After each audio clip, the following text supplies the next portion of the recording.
Afinal de contas, o que é santificação? Qual a diferença entre santificação posicional e santificação progressiva? Quais são as aparentes contradições, os paradoxos existentes entre a santificação posicional e a santificação progressiva? E o que é integridade? A repercussão prática da santificação na vida do crente. Bem, você vai aprender isso hoje no Escola Biblicast. Vamos lá? Olá, seja muito bem-vindo ao Escola Biblicast. Quem vos fala é o professor Roberto Penha, faço parte da Igreja Evangélica Assembleia de Deus do estado do Rio Grande do Norte, liderada pelo pastor Martim Alves da Silva. Convido você para que possamos estudar hoje a lição número 6 das lições bíblicas adulto da CPAD, que tem como grande tema o verdadeiro pentecostalismo. E a lição de hoje, lição número 6, trata sobre santificação, comprometidos com a ética do Espírito. E já de antemão informo que os slides que vou utilizar nesta aula vão ficar disponíveis. O link consta na descrição deste vídeo. Um dos links leva para o site do Escola Biblicast, outro link leva para o link do Telegram. No Telegram, nesse canal, você tem acesso não apenas aos slides, mas conteúdos adicionais. Inclusive, ultimamente, temos tido conteúdos aí pós-aula. Então, a repercussão do que ocorre na nossa aula aqui, que está assistindo no YouTube, os comentários aqui do YouTube, bem como também interações no Instagram, permitem que eu possa ter um vislumbre ou um desdobramento do que pode, mais uma informação adicional para o que pode ocorrer em sala de aula e algumas contribuições que a gente vai refletindo, inclusive após a elaboração desta aula. Tudo isso vai constar no Telegram em formato de áudio, em formato de vídeo adicional. Então esse conteúdo exclusivo está lá. Você não precisa pagar nada, certo? Por isso, basta você acessar e acompanhar o material caso você ache que seja interessante. Mas informo que vai ser muito útil sim para a sua aula de EBD. Bem, esta lição, já estamos aqui chegando quase que na metade da lição bíblica deste trimestre, e vamos tratar agora sobre santificação, uma das operações mais importantes que Deus faz na vida do homem, a Trindade Santa, e que isso vai repercutir numa transformação. Por isso, inclusive, o termo empregado no título sobre ética do Espírito. Então, estamos aí tendo uma transformação em virtude dessas circunstâncias. A lição de hoje tem como alguns subsídios e já de antemão informo para vocês. O subsídio 4º e o 5º, eles são muito diferenciados, são muito bons. E eles, em virtude da cronologia da lição bíblica, eles vão estar na parte final da aula. Então, peço que você acompanhe de ponta a ponta a aula para que você possa aproveitar todo o conteúdo ministrado, inclusive esses dois subsídios finais que vão tratar sobre integridade. É uma informação aí que talvez fique fora de radar de muitos professores de escola dominical e vou trazer esse suplemento para você. Você vai ter uma reflexão aqui diferenciada para a sua aula de EBD e se você é um aluno engajado, um conteúdo aí muito importante para que você possa fazer sua reflexão e talvez até mesmo contribuir em sua aula da sua classe Escola Bíblica Dominical, professor assim, obviamente, permitindo sua interação. Bem, vamos falar aqui um pouquinho sobre a purificação no Novo Testamento. A lição bíblica dá uma ênfase no Antigo Testamento. Nós avançamos aqui, tratamos com um suplemento, um comentário adicional na perspectiva do Novo Testamento. Temos aqui uma apresentação, uma espécie de confronto, vamos dizer assim, de santificação posicional e a santificação progressiva. Vamos falar das nuances, das diferenças e principalmente, o terceiro tópico, o terceiro suplemento que vou apresentar vai ser as aparentes contradições, os paradoxos, os textos bíblicos que aparentemente entram em choque, mas que na verdade é uma interpretação, das vezes limitada do indivíduo, para que não conseguir distinguir, ou que não consegue distinguir a diferenciação do que é santificação posicional e santificação progressiva. Então, a partir do momento que entendemos bem essa ideia de santificação posicional e santificação progressiva, ou santificação envolvendo a vida cristã prática, vamos perceber que esses textos são possivelmente e tranquilamente conciliáveis. Também vamos tratar aqui os dois últimos subtópicos, ou dois tópicos finais desse suplemento aqui, desses subsídios, tratando sobre o que é integridade e como medir a integridade na sociedade. Como posso medir a minha integridade? Vou passar aqui uns parâmetros do autor muito conhecido chamado John C. Maxwell. Ele é da área de liderança, é um cristão, mas ele traz um conteúdo que é muito útil como suplemento para a sua aula de Escola Bíblica Dominical. Então, acompanhe comigo hoje. Bem, o textual diz o seguinte: segui a paz com todos e a santificação, sem a qual ninguém verá o Senhor. Hebreus capítulo 12, versículo 14. A verdade prática diz assim: santificação é a especialidade do Espírito Santo. Ela é instantânea e ao mesmo tempo progressiva, pois acompanha o crescimento espiritual do crente. As leituras diárias, uma série de textos bíblicos que recomendo que você faça a leitura ao longo da semana e anteriormente, obviamente, à própria lição bíblica. O texto base da lição se encontra na primeira carta de Pedro, capítulo 1, do versículo 13 ao 23. No objetivo geral temos o seguinte: mostrar o quanto devemos estar comprometidos com a ética do Espírito. Objetivos específicos temos 3. O primeiro deles, apresentar a santificação no Antigo Testamento, explicar a santificação no Novo Testamento e aplicar o exemplo de santificação à vida dos alunos. É exatamente nesse objetivo específico que vou trazer questões envolvendo integridade. A santificação no Antigo Testamento é o tópico 1 da lição. E lá é importante mencionar que a ideia de santificação no Antigo Testamento envolvia, obviamente, a pessoas e também lugares que eram consagradas, separadas para o serviço de Deus ou para a obra de Deus. E aí temos um texto base bem interessante que se encontra em 1 Samuel, capítulo 7, versículo 1, que diz assim: então vieram os homens de Kiriat Jearim e levaram a arca do Senhor, e a trouxeram à casa de Aminadab, no outeiro, e consagraram Eleazar, seu filho, para que guardasse a arca do Senhor. Perceba que o Eleazar ele foi consagrado para que ele tivesse uma função específica, guardar a arca do Senhor. Então percebemos que a ideia de consagração, a ideia de santificação no Antigo Testamento, esse é um dos textos de muitos que vão trazer uma mensagem muito próxima disso, é que nós somos separados do comum para uma aplicação, para uma obra específica, para um empreendimento específico, um empreendimento sagrado, um empreendimento de Deus, uma obra de Deus. Então, nós não somos apenas chamados para que possamos ficar, digamos, dentro de uma igreja. Não, nós somos chamados para que ficarmos na igreja e, além de ficarmos na igreja, sermos atuantes na obra de Deus. Obviamente, levando em conta todos os elementos que já estudamos em lições passadas, levando em conta o fruto do Espírito, os dons espirituais, dons ministeriais e assim por diante. O subtópico 2 do tópico 1 fala sobre a consagração. O termo consagrar, segundo a lição bíblica apresenta, significa investidura de funções sagradas, dedicar-se ao serviço de Deus, e isso pode ser pessoas, coisas ou possessões. Lembrando que estamos tratando do Antigo Testamento, uma perspectiva distinta, mas estamos aqui trazendo uma cronologia, um aspecto histórico, inclusive porque esses elementos apontam para um elemento vindouro, o Novo Testamento e o período da igreja que estamos hoje. Diz assim em Levítico capítulo 27, versículo 28. Todavia, nenhuma coisa consagrada que alguém consagrar ao Senhor, de tudo o que tem, de homem ou de animal, ou do campo, ou da sua possessão, ou seja, sua posse, se venderá nem resgatará. Toda coisa consagrada será uma coisa santíssima ao Senhor. Então percebemos que a aplicação que vamos fazer no Novo Testamento, identificamos que Deus lhe requer aí exclusividade.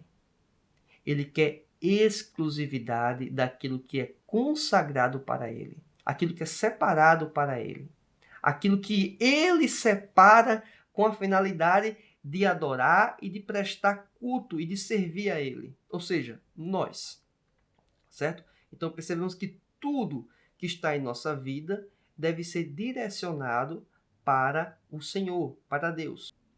No subtópico 3 do tópico 1, temos aqui, segundo o dicionário bíblico Wycliffe, ou Wycliffe, depende de como você queira empregar a pronúncia, Diz o seguinte: a principal medida de purificação inclui a abstenção daquilo que é profano, como os alimentos impuros, certas atividades, como as relações sexuais em ocasiões inadequadas, como parto e menstruação, lavar-se com água depois de tocar em objetos impuros e oferecer um sacrifício para expiar a iniquidade e recuperar a santidade perdida pela contaminação e pela profanação. Essas medidas podem ser aplicadas a um objeto, a um corpo, à mente e ao espírito, e à alma da pessoa impura. Isso se encontra em uma série de textos bíblicos que tem a menção aqui. Então perceba que esse contexto apresentado se aplica no Antigo Testamento. E aí percebemos inclusive medidas que são cerimoniais. Existe algo, digamos, moral? Existe, mas existem também elementos cerimoniais. No Novo Testamento, aí chegamos no nosso primeiro suplemento, temos aqui uma série de versículos bíblicos que fiz questão de apresentar eles, pois é a purificação no contexto do Novo Testamento. Diz assim, versículo de 2 Coríntios, capítulo 7, versículo 1.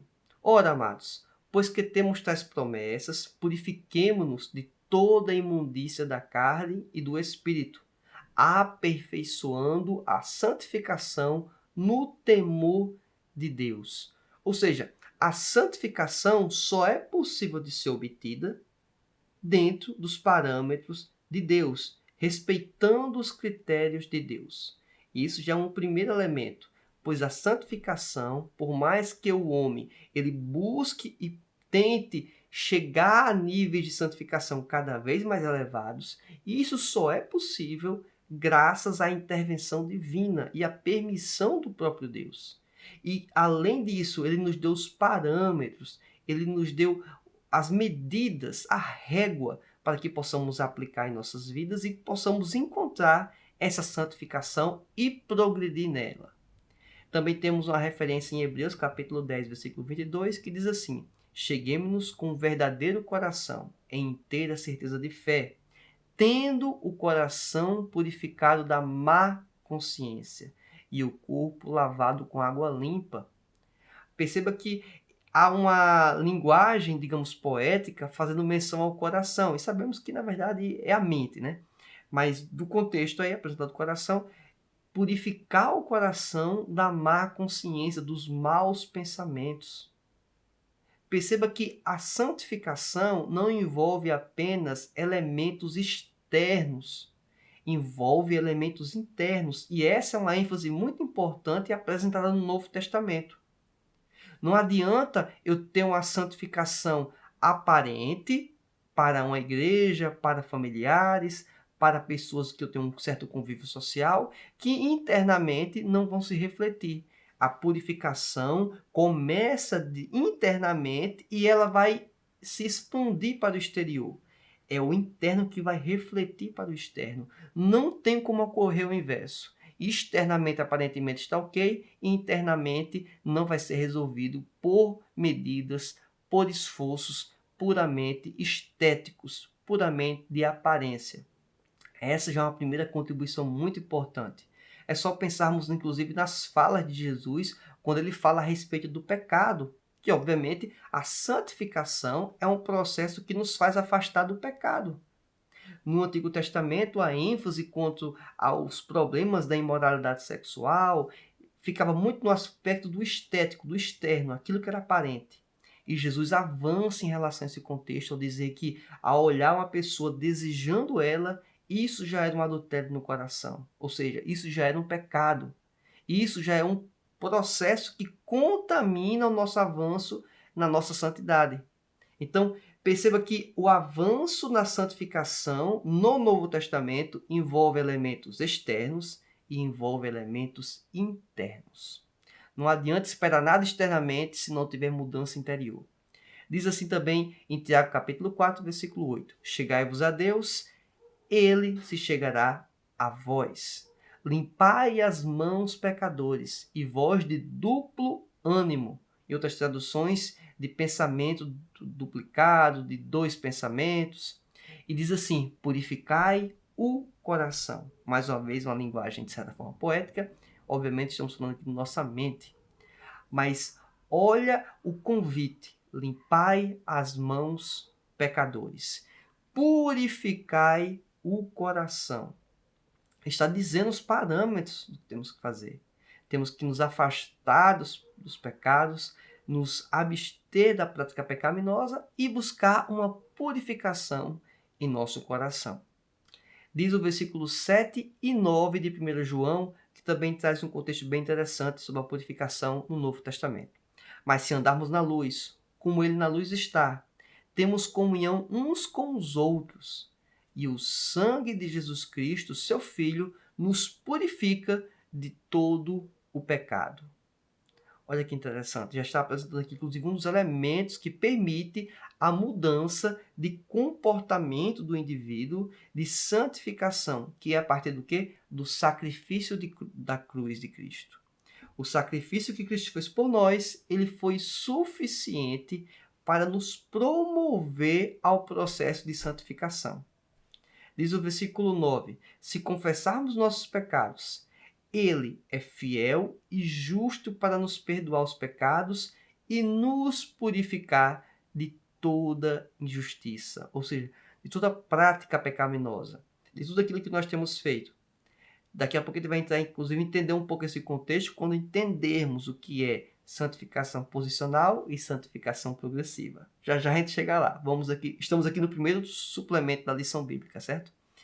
Diz aqui em Hebreus capítulo 9, versículo 14 e 22, para a gente fechar esse contexto, diz assim: quanto mais ao sangue de Cristo, que pelo Espírito Eterno se ofereceu a si mesmo, imaculado a Deus, purificará a vossa consciência das obras mortas para servirdes ao Deus vivo. Olha que interessante. Mais uma vez fazendo menção ao sangue de Cristo, ao sacrifício de Jesus na cruz do Calvário. Versículo 22.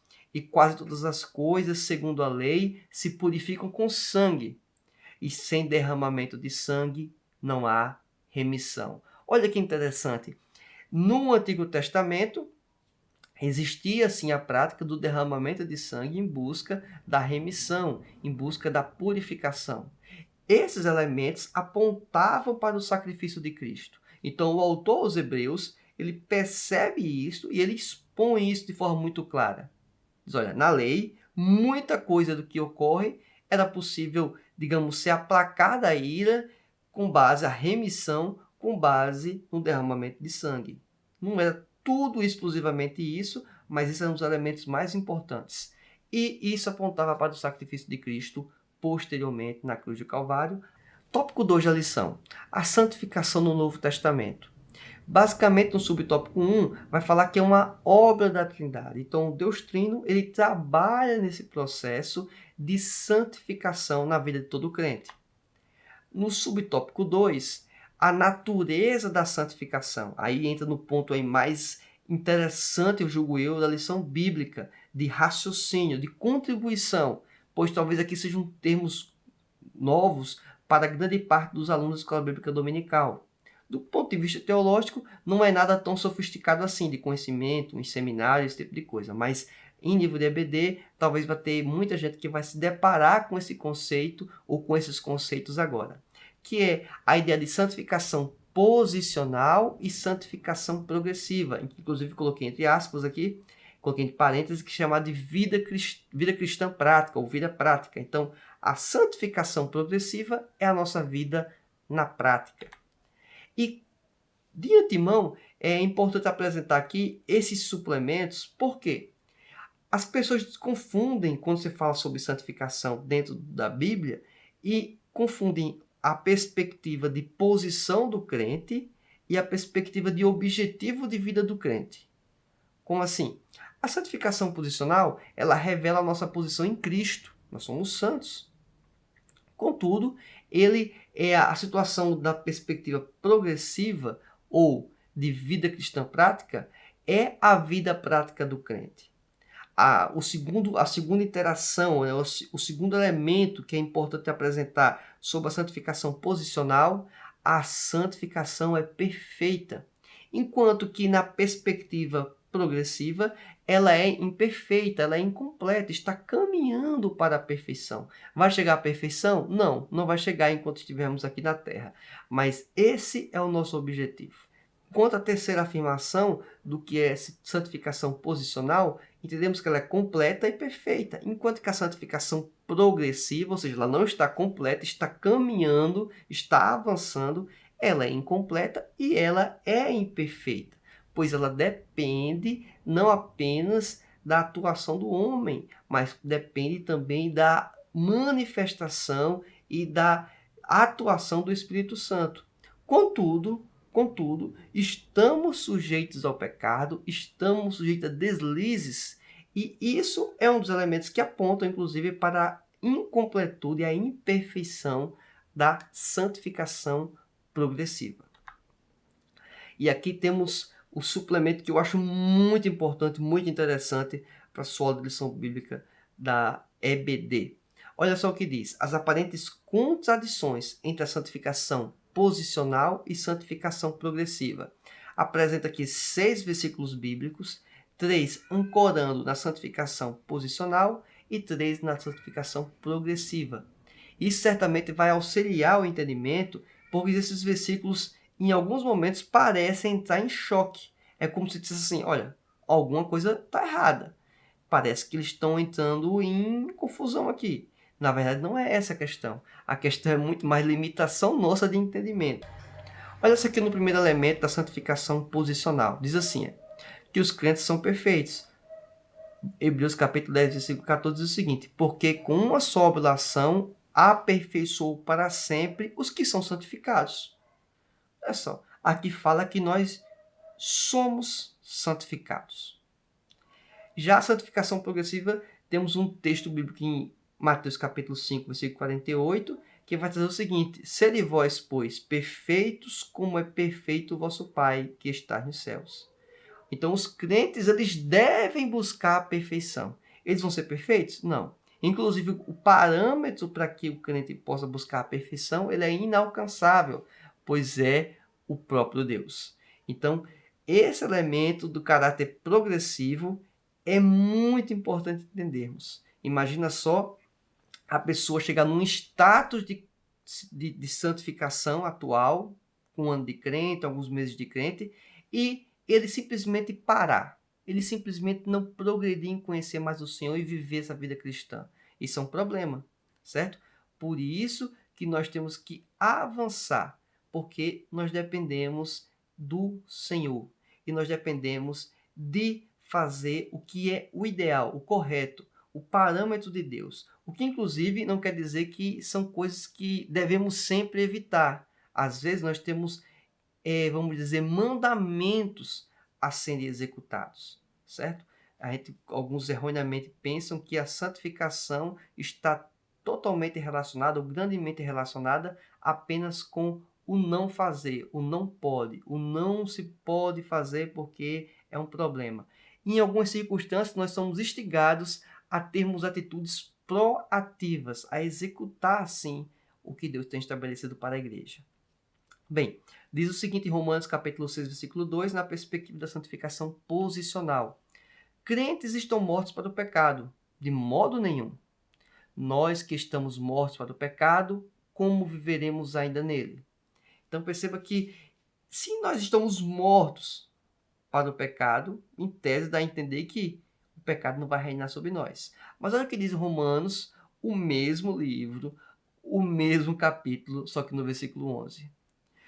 A ideia, a menção aqui geral é: os crentes devem considerar-se mortos para o pecado. Olha só, diz assim: assim também vós considerai-vos como mortos para o pecado, mas vivos para Deus em Cristo Jesus, nosso Senhor.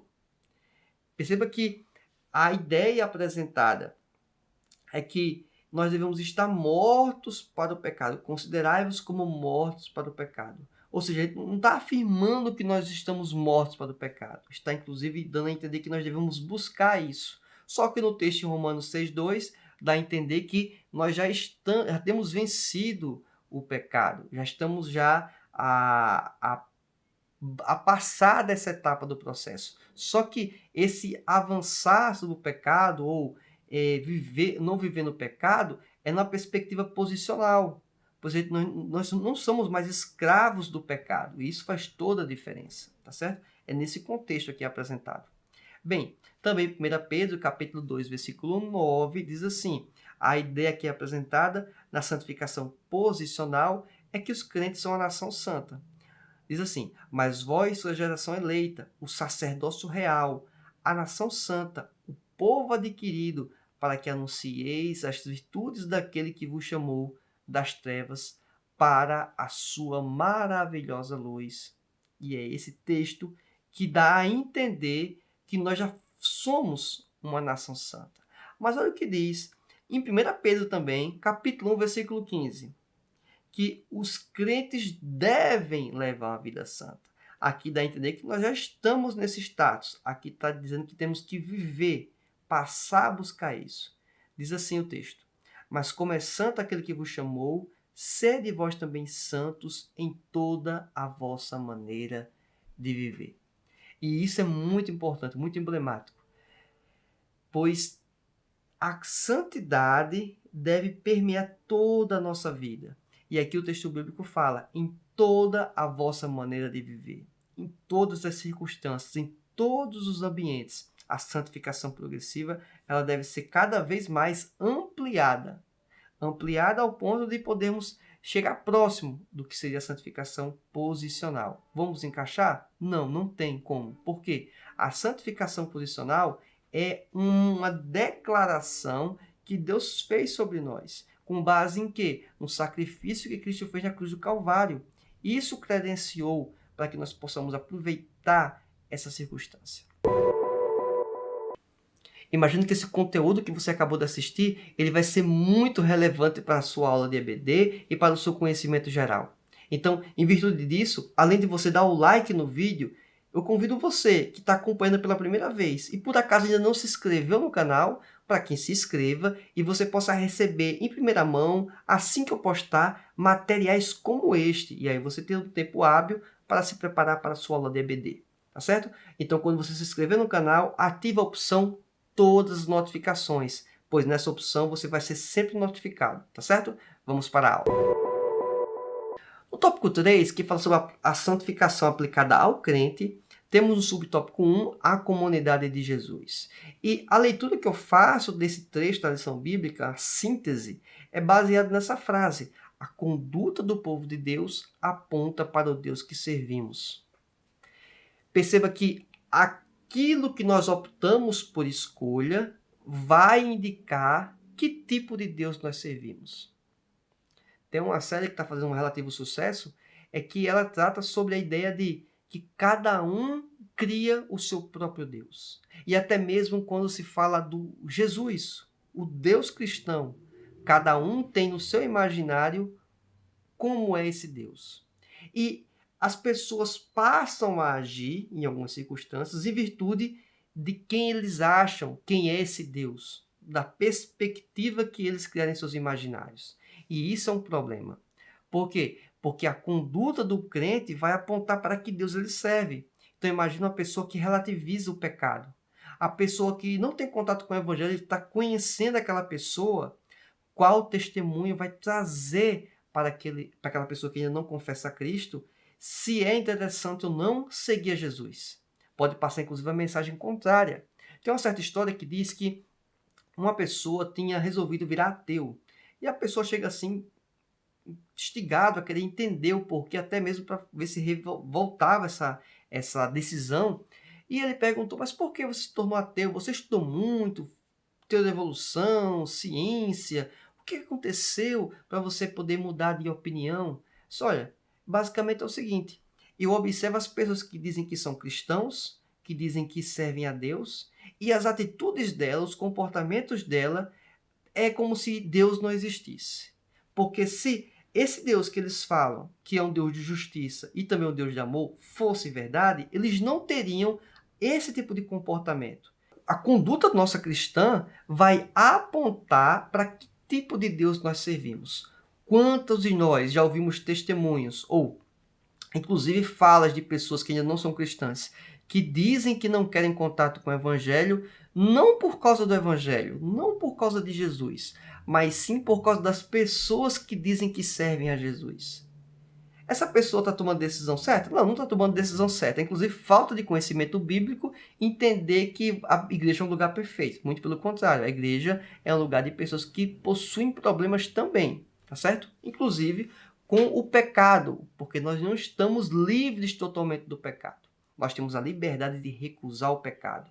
E que nenhuma dessas afrontas que nós temos do pecado, elas não são superiores às nossas forças que Deus já nos concedeu. Então, também essa informação é muito importante. O subtópico 2 fala sobre a vida santificada. Somos santificados pela palavra, pelo sangue e pelo Espírito. E aí estão os textos bíblicos que possam lhe ajudar na sua leitura. Além desses elementos, avançando um pouco mais, entramos aqui no subtópico ou no suplemento aqui que eu acho muito importante. Isso aqui está fora do radar de muita gente, e eu acho que vale a pena mencionar. A lição bíblica dá ênfase quanto à ética, certo? E quanto ao que é ética, você consegue, acho que, ter um bom conteúdo já na própria lição, obviamente em outros materiais, que são mais fáceis de você obter. Como eu quero fazer uma aula aqui um pouco mais enxuta, dentro do possível, eu quero tratar aqui sobre integridade e dar um desdobramento, uma exposição um pouco maior, tá certo? Basicamente, esses textos que eu trago, essas reflexões, são extraídas de um livro do John C. Maxwell, né? É um autor de liderança, de recursos humanos, é um cristão muito conhecido. Ele é muito conhecido na área de negócio, na área de business, na área de administrativa, tal, recursos humanos. Na área teológica, ele não é um teólogo, ele não é um escritor acadêmico da área de teologia, tá certo? Só para deixar isso bem claro. Mas o que ele trata sobre integridade, a aplicação prática, que é o que o tópico 3 da lição nos sugere para fazermos, o livro de John C. Maxwell é fabuloso, é fenomenal, certo? Olha algumas frases aqui para fazer algumas reflexões. A imagem é o que as pessoas pensam que somos. Integridade é o que realmente somos. Perceba que o termo, inclusive, integridade, ele não aparece no Novo Testamento. Mas a ideia de pureza, a ideia de separação, a ideia de uma conduta correta, que tem tudo a ver com integridade, isso aí consta, certo? Tanto no Antigo como no Novo Testamento. Então perceba que a gente muitas vezes se preocupa com o que as pessoas pensam de nós. Mas, na verdade, a gente tem que se preocupar inicialmente com o que nós realmente somos. Isso que nós realmente somos vai externar para a sociedade. Então, esse é um elemento muito importante para entendermos o que é integridade. Também ele apresenta que integridade não é o que fazemos, mas quem somos. E quem somos, por sua vez, determina o que fazemos. Não é assim que acontece? Você vai tomar a atitude correta com base no parâmetro bíblico. Você toma uma atitude equivocada com base na ausência do parâmetro bíblico que você está considerando, pela atuação do pecado, seja por motivação própria da obra da própria carne, ou seja, da natureza humana pecaminosa, ou por intervenção, inclusive sobrenatural, demônios, satanás e assim por diante. Perceba que podemos avançar um pouco mais ainda sobre as afirmações e dizer essa. Lutamos diariamente com situações que exigem decisões entre o que queremos fazer e o que devemos fazer. Olha só que interessante. A integridade estabelece as bases para resolver essas tensões. Quantas das vezes acontece num contexto que temos que optar pelo que queremos de fato fazer e o que devemos fazer. E isso, em algumas vezes, nos afetando ou prejudicando ou impedindo de ter um benefício adicional. Mas esse é o parâmetro de Deus. Essa é a conduta esperada do crente. A última frase extraída na íntegra do livro do autor diz o seguinte: quando a integridade é o juiz, seremos consistentes. Nossas crenças serão espalhadas por nossa conduta. Não haverá discrepância entre o que parecemos ser e o que nossa família sabe que somos, seja em tempos de prosperidade ou de adversidade. E aqui um elemento muito importante: mantermos a santificação, a integridade, dado o contexto em que estamos passando por momentos adversos. Isso é difícil? É, mas é possível quando a pessoa está sujeita ao Espírito Santo e está no processo de santificação e progredindo nesse processo. Não é apenas parar, é progredir dentro do que é possível. Interessante também apresentar que a família identifique isso também. Ou seja, as pessoas que estão mais próximas perceber essa mudança de comportamento. Isso é muito importante. Agora vamos falar aqui sobre o último suplemento, o último subsídio da lição bíblica, e que é muito interessante, porque a lição bíblica sugere de a gente tratar na perspectiva mais prática e fala sobre a ética. Eu quero dar uma ênfase aqui, mais uma vez, sobre integridade. A ideia de integridade aparece no Antigo Testamento, aparece no Novo Testamento. Diz assim: como eu trato as pessoas de quem não tenho nada a ganhar? Essa é uma questão que o John C. Maxwell levanta. Eu dou um tratamento diferenciado quando eu não vejo nenhum tipo de retorno, nenhum tipo de feedback de uma pessoa. Esse é um ponto a considerar. Se eu digo que estou preocupado com isso, pode sim indicar um tratamento ou um pensamento egoísta da pessoa. Uma outra questão também que ele apresenta sobre integridade é se somos transparentes com os outros, falar a verdade, expor a nossa situação. A minha atuação ocorre em virtude do desdobramento do que as pessoas estão comigo. Isso também pode ser um elemento prejudicial, inclusive. Quarto item: sou a mesma pessoa quando sou o centro e quando estou sozinho? É mais uma instigação, mais uma pergunta. Será que a minha conduta no privado ela vai refletir o que eu sou no externo? Se não, é mais um motivo para poder pensar e refletir a respeito. Quinta afirmação de como devemos medir ou como podemos medir a integridade na sociedade. Diz assim: admito rapidamente erros sem ser pressionado? Olha que interessante. Quantos de nós temos talvez o ego abalado quando é confrontado até uma pergunta que a pessoa não sabe responder? Isso pode surgir em diversos momentos, mas o fator da pessoa reconhecer a prática errada, reconhecer a falha e tentar resolver, isso é muito nobre. Sexta questão: coloca as outras pessoas na frente? Ou seja, você parte da ideia do princípio de Jesus Cristo que busca servir ao outro. Perceba que a forma que ele expõe aqui o texto e que eu estou trazendo para você, fazer essas questões, em alguns momentos não usa um termo teológico profundo, mas aqui a gente percebe muito claramente essa possibilidade. Diz assim, também a questão 7, o item 7 desse subsídio sobre como medir ou avaliar a integridade na sociedade. Tem um padrão imutável para decisões morais ou as circunstâncias determinam minhas escolhas. Olha que interessante. Não existe um padrão imutável de decisões morais ou as circunstâncias. Em que sentido? Para vocês não pensarem que eu estou falando em uma heresia. Temos que entender que padrões, puramente padrões, isso é um dos problemas do legalismo. Temos padrões no Novo Testamento? Temos padrões no Novo Testamento. Inclusive a dizer que alguns dos elementos do Antigo Testamento não é aplicável para os dias de hoje. Isso já é estabelecer um certo padrão. Item 8. Tomou decisões difíceis, como quando elas possuem um custo pessoal que as acompanha? Ou seja, eu vou tomar uma decisão que, em termos práticos, vai me trazer algum prejuízo posteriormente, mas vou estar tomando uma decisão correta, na íntegra, mesmo sabendo que posso ser punido, mas eu estou tomando a decisão correta. Então, esse é um outro ponto também a refletir. A nona questão: quando tenho algo a dizer sobre as pessoas, falo com elas ou sobre elas? Essa é uma pergunta importante. Quantos talvez falam de uma pessoa para outra, explicando um problema, explicando uma circunstância, mas essa pessoa ela pode também estar ao seu alcance, tanto quanto, e que você possa simplesmente explicar o problema, explicar o erro, explicar aquilo que pode ser feito. Bem, para fecharmos os raciocínios apresentados aqui, temos o seguinte: a santidade é apresentada no Antigo Testamento e no Novo Testamento. É bem verdade que existe uma distinção sobre o contexto do Antigo Testamento e do Novo Testamento. A santificação ela deve permear a ética, a moral e a nossa integridade, ou seja, o aspecto de inteireza, de completude da conduta do homem. Para com Deus e também para com os homens. Isso é muito importante, porque alguns desconsideram as demais pessoas. E isso é um elemento prejudicial.